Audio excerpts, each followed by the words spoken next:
I want to lost. Yan, no? Your love, your love, your love. Teka, baka makapiright tayo. What's up guys? What's up mga kaaro?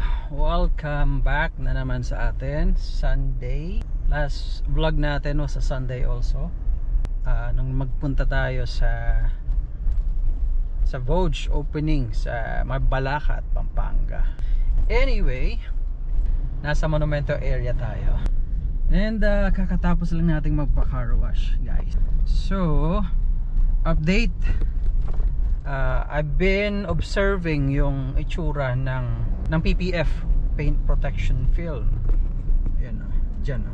Ito nyo yan.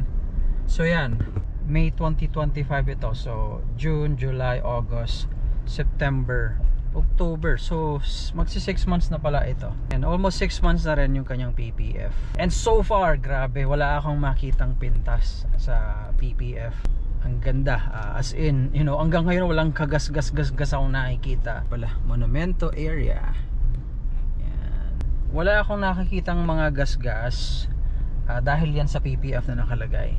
I've mentioned this sa ilang vlog natin na ano ba trabaho talaga ng PPF bilang isang pang-protection sa paint ng sasakyan natin. Guys, napaka-useful niya. Ngayon ko lalo siyang na-appreciate. Basta napakalaking bagay niya eh. You know, it's saving a lot of money in long run. Okay. Abutin ka ng mga 150k. Depende sa papalagay mo, 80 to 150k. And hindi siya mura kung tutuusin, pero if you are going to kumbaga compute sa gastos, ma-appreciate mo lalong lalo na yung kintab ng sasakyan, ma-appreciate mo yung kotse mo because it has still the stock paint. It's gonna have it forever there unless, you know, ipabuff mo or what. So kung kayang i-afford yung mga ganong gastos, especially if you are sa mga luxury cars, I suppose kadalasan like yung mga kila Disgaea puro mga naka PPF yon. So I mean, you know, what I'm trying to say is kung medyo mahal yung sasakyan, medyo pag-ipunan nyo na lang, kasi sayang eh. If you are someone na talagang gustong protektahan yung sasakyan, you might as well install PPF kasi basta napakalaking bagay niya eh, no? Nakikita ko dito sa sasakyan na to, pag nag-uulan, parang wala lang, nandyan lang yung tubig, lumilihis pagka medyo mabilis ang andar natin, okay na okay. And of course, hindi lang naman sa PPF yun, kasi yung PPF may pagka-hydrophobic siya, may coating yan initially, pero habang nagtatagal, kumbaga nakakapitan ng kung ano-anong elemento eh, di ba?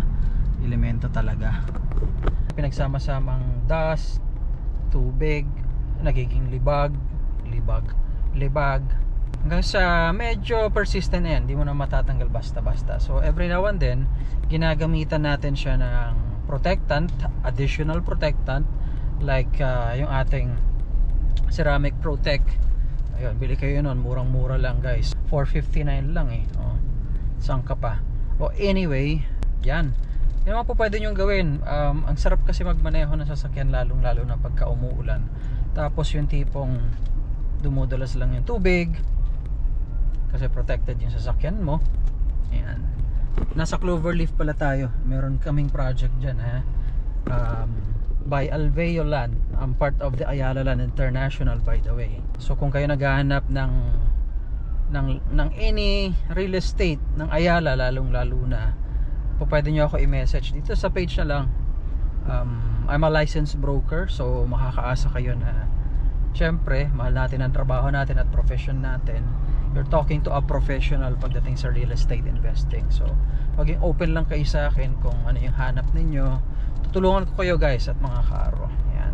So meron tayong mula developer or brand na Amaya, pinakamura.